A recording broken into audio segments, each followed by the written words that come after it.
literally took this shit to the street, bro. Let's go. Let's start this shit. Brooklyn Boys versus Toxic Lyrically. Me right now, I know Wakadinal is just chilling. Wakadinal is just chilling, chat. Wakadinal is just chilling, waiting for somebody to touch them. Just mention Wakadinali and you guys will see what gangsters really mean. But I love Toxic, man. I love Toxic.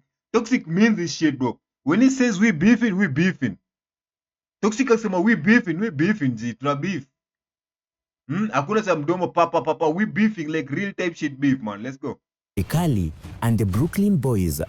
This is not just rap beef. This is not just two artists going back and forth on tracks.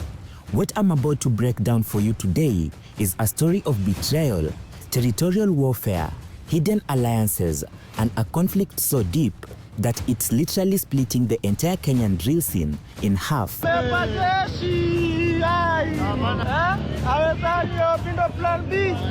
And the shocking truth behind how this all started, nobody is talking about it until now.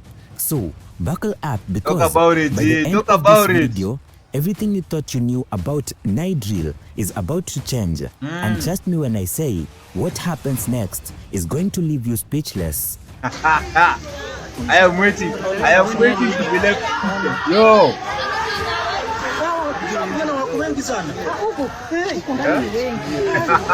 Now, before we dive deep into the layers of this beef, let me set the stage for you.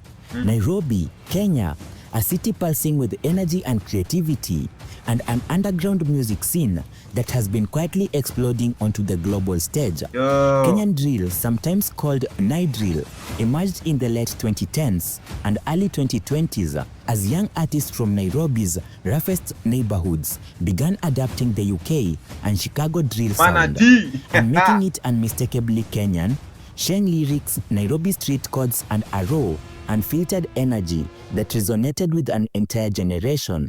And at the center of this movement, two names kept rising to the top: the Brooklyn Boys and Toxic Lyrically. Now, on the surface, you might think that this is just another rap rivalry, two acts competing for stream and clout. But I have spent weeks digging into these, reading interviews, breaking down lyrics bar by bar. Masia was good. Steam ilikuwa imepotea Masia.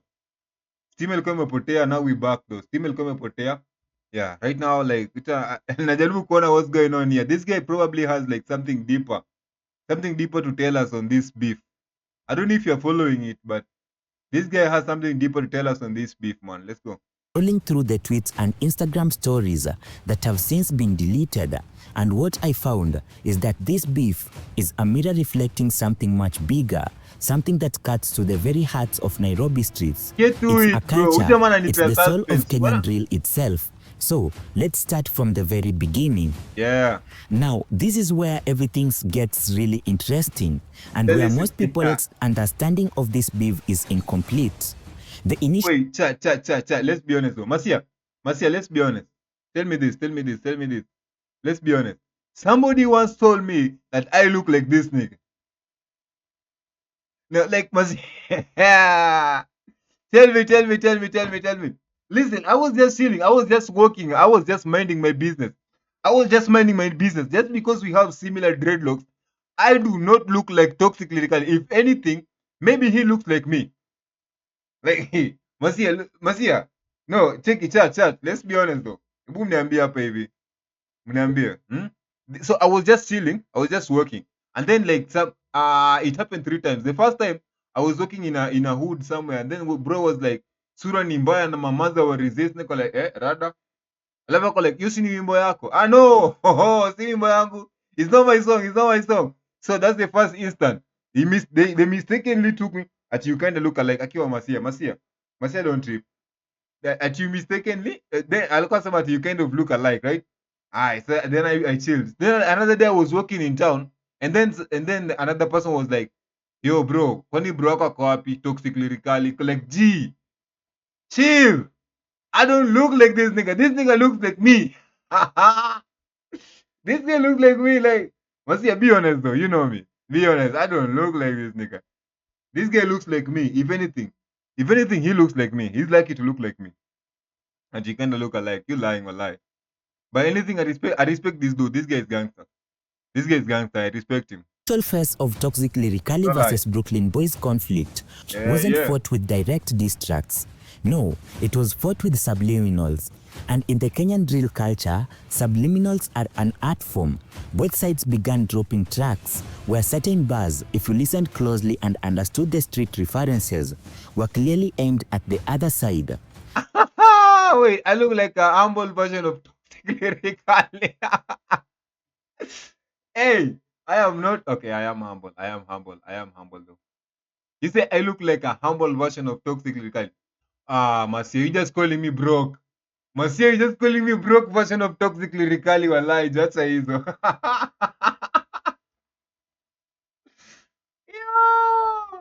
yo, Monsieur, that ain't nice. That's not nice, Monsieur. Chat, that's not nice.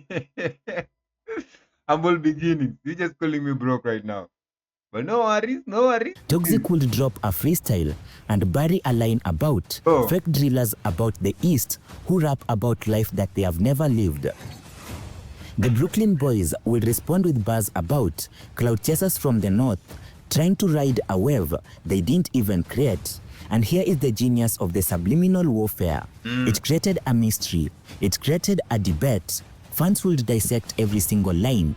Pause, rewind, play it back to back, and argue for hours online. But see, humble are people that are broke, man. If you are if you are humble, then you've either been broke or you're broke. No rich person, nobody who was born into wealth is humble. If you are a humble person, you either have been broke before or you are broke at the moment. But if you were raised in a rich way, bana huwezi kuwa humble bana. Lazima ukome you must have tasted a little bit of shida for you to be humble. Lazima ukome umepitia ka shida kidogo ndo ukuwe humble. I'm not gonna lie about that. About who was dissing who. Twitter threads Toxic looks so young, man. For that song, like ujamaa ametoka mbali though. Let's go. Would grow viral. Comment sections became battlegrounds. Group chats were splitting down the middle. You were either Team Brooklyn or Team Toxic. There was no middle ground. But no, but let's be honest though. Your understanding and stop stammering. No, listen. Okay, I can't stop stammering. Like it's not something that I do on purpose. It just happens, man. It just happens. It's not something that I do on purpose. But let's be honest though, chat. I thought the beef was between Toxic and Scam Cardinali. I don't understand where Brooklyn Boys comes in because everybody is saying like the war has always been between Brooklyn Boys and Toxic. Bro, hata ametokea kwa picha juzi. Brooklyn Boys just came on the pictures like a few days ago. I thought the war was between Toxic Lyrically and Scam Cardinali. That's the question people have been asking. Have ever been I've ever been asked. I've ever been asked, who do you listen to? Either Scam Cardinali or Toxic. Not Brooklyn Boys. I don't even know where Brooklyn Boys came out from. But since they're there and they're riding on the wave, let's give them support though. But for me, I'm always going to stand with Toxic, bro. I respect the gangster nigga, man. I respect somebody that stands on his word. You understand? Beneath the lyrical sparring, something deeper was happening, and this wasn't just about who had better bars. This was about authenticity. Bars. Toxic Lyrically began making pointed accusation that the Brooklyn Boys were, and I am paraphrasing here, studio gangsters, that the streets image was manufactured for the cameras and the microphones, that they rapped about a lifestyle they observed but didn't actually live. Now, in drill culture, anywhere in the world, whether it's Chicago, London, or Nairobi, that accusation is the nuclear option. You question someone's street credibility in drill, that's not just a diss, that's a declaration of war. And the Brooklyn Boys didn't take it lightly. They fired back, dismissing Toxic and someone who was using their name and the movement to build his own brand, a parasite, feeding off the attention of a scene they built from the ground up. Nah, that's a lie, bro. That's a lie. Toxic have never beefed with nobody until he made it to the top. Toxic has never. I don't know if anybody has proof that Toxic used to diss anybody. Bro, Toxic ameanza kubeef na watu juzi hapa hivi after ame made it to the top. After he made it to the top, that's when people started beefing with him. If it's not Tipsy G, if it's not Furthermore. In fact, I'm even surprised Furthermore is beefing with Toxic. Furthermore, why? I'm surprised, chat. Toxic did not beef with anybody. Toxic, this guy has just been real, raw, authentic, and just moving his songs, chat. This guy has just been doing his thing. And then, all of a sudden, now everybody wants to fight him. Kila mtu anataka tu beef na yeye, bro. That's what they're saying. It's never lonely at the top, chat. The subliminals got sharper, the street talk got louder, and then it went beyond music entirely. And this right here is the layer that makes this beef deeper than anything the Kenyan music scene has seen in years. Because this is not just Toxic Lyrically versus the Brooklyn Boys. This is the East Side versus the North Side. In Nairobi, where you come from isn't an address, it's an identity. It shapes how you talk, how you move, who you trust, and who you consider the enemy. The Eastlands, neighborhoods like Buruburu, Umoja, Kayole, Dandora, these estates have long been the epicenter of Nairobi street culture. The music, the fashion, the slang, so much what defines Nairobi's urban identity flows from the East. And the drill scene was no different. For a long time, if you said Nai drill, you meant Eastland drill, period. But as the genre grew, artists from other parts of the city began emerging. The north side, areas like Githurai, Zimmerman, Kasarani, and surrounding neighborhoods started producing their own drill artists. Akiwa chat, me I don't know what this guy is saying. I always know it's between east or west. What the fuck did not come from? Not imetokea wapi? Not imetokea wapi jo? Not imetokea wapi? Ati north side na east side. Imetokea wapi? It's always east side, west side, and I'm west. West side! West side, my G! Like, what's going on here, sir? I don't know what this narrator is saying, because I've never had north or east. It's always east or west. West side for life. Let's go. With their own sound and their own stories, and Toxic Lyrically became the face of that movement. So, when Toxic Lyrically challenged the Brooklyn Boys, he wasn't just challenging a group of rappers. In the eyes of many fans and street observers, he was challenging the East Side's cultural monopoly on drill. He was saying the North has bars too, the North has streets too, the North deserves its own crown, and the Eastlands, they took that personally, very, very personally.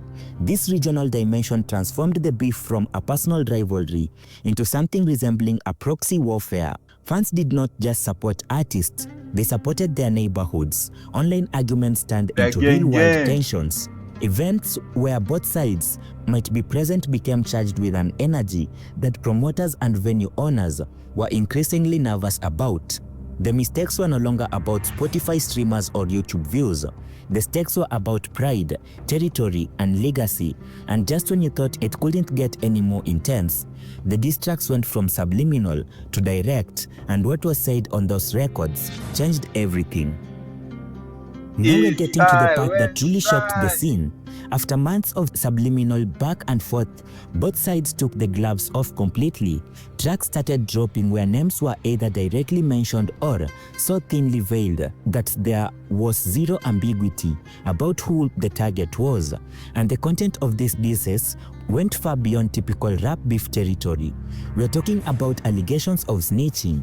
In street culture, being labeled as a snitch is a death sentence for your credibility, and both sides lobbed that accusation at each other with specific references that only people from those neighborhoods would fully understand. These some rich kids, man. I'm a rich kid. Don't blame me. As the gangsters, my rich kid.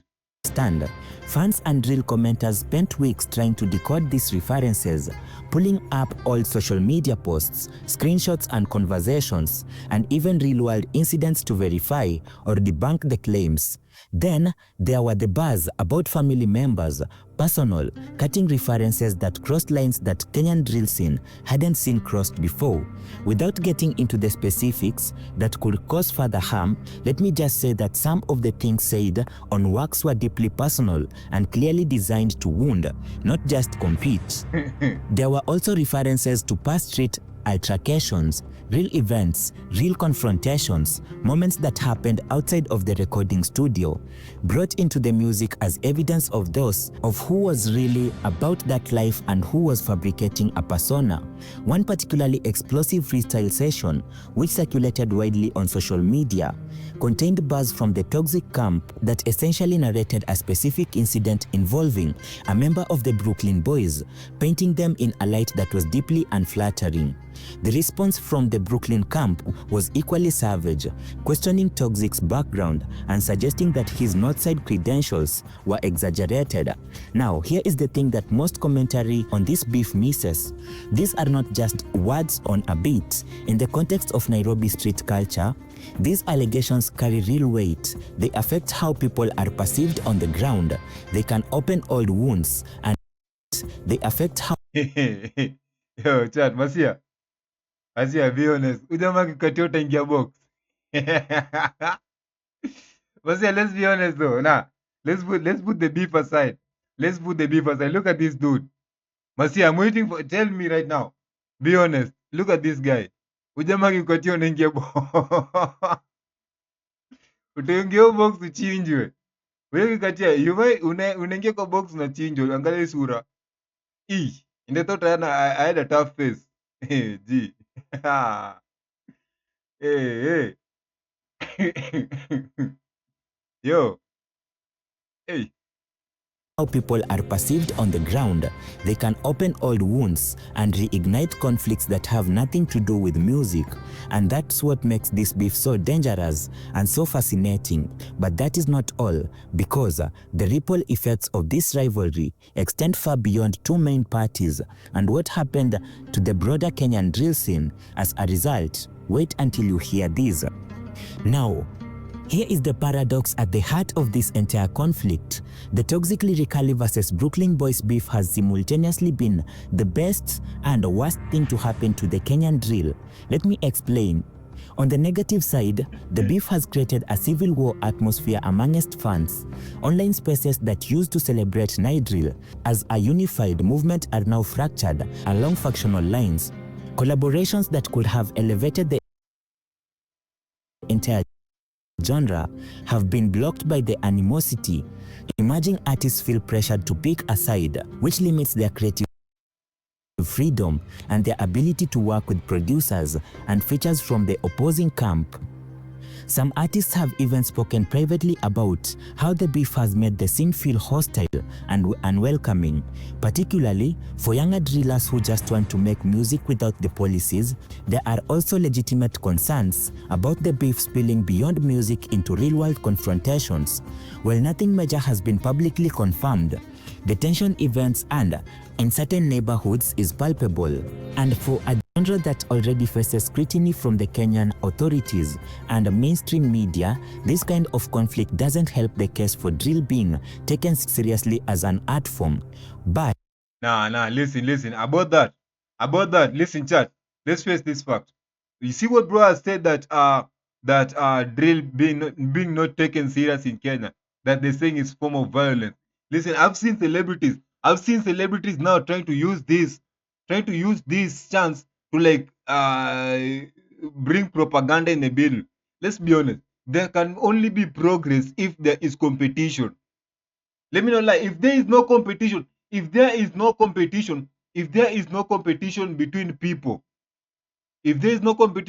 people, there will never be like progress. Now these two teams are just beefing. These two teams just want to grow. And it's like competition 1, 2, 3, disagreements here and there. But now celebrities are now here that, oh, stop violence, oh, stop this. Now they want to demonize drip. They want to demonize drill. And you all know in Kenya, once you start a propaganda, boom, the government is here. Oh, this one is here. Oh, this one is here. Oh, everybody now wants to get a piece of it, and everybody now wants to like go with the narrative. Since everybody is saying it's now bad, You will find out now everybody wants to ban it now. Listen, word of advice, listen to anybody like out there, man.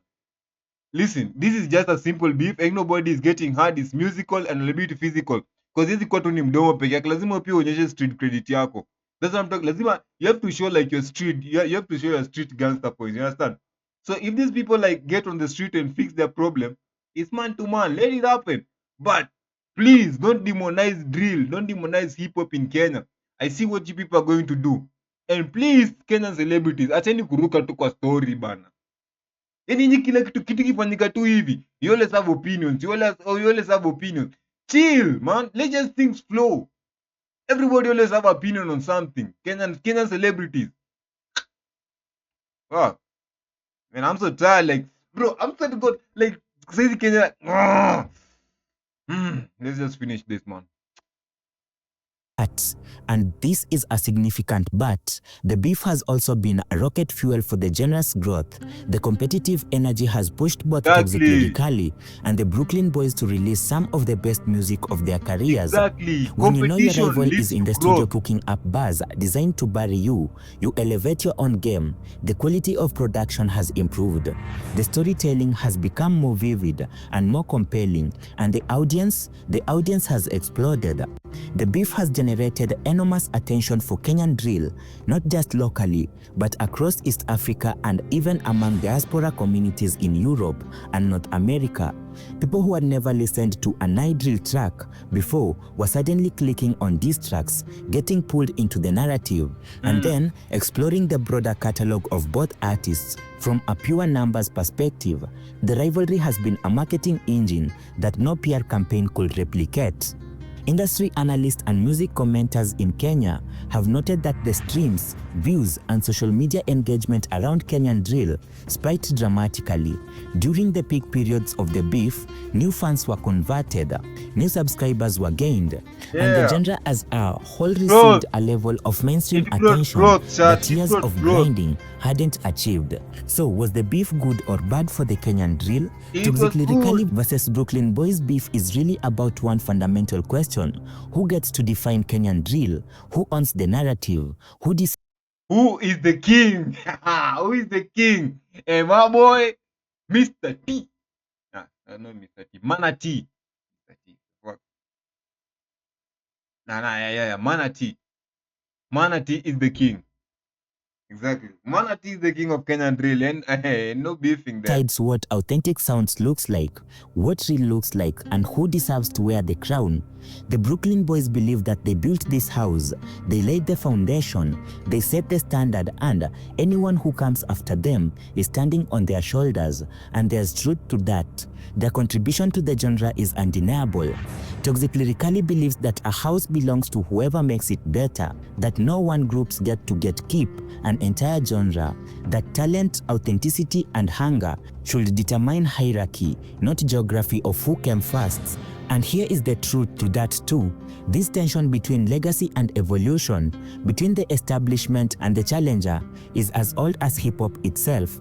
It happened with East Coast versus West Coast, it happened with UK's drill regional rivalries, and now it's happening in Nairobi. The question is, where does it go from here? Will there be a reconciliation, a collaborative project that unites the factions and elevates the genres to new heights, or will the divisions deepen, fracturing Kenyan drill into isolated camps that eventually burn out from internal conflict? Nobody knows, and that uncertainty is exactly what makes this one of the most important stories in African music right now. If you have made it this far, drop a comment telling me whose side are you on, Team Toxic Lyrically or Team Brooklyn Boys, and if you think there is a layer to this beef that I missed, let me know, because this story is far from over. Hit that subscribe button, turn on the notification bell, because the next chapter of this rivalry could drop at any moment, and when it does, you will hear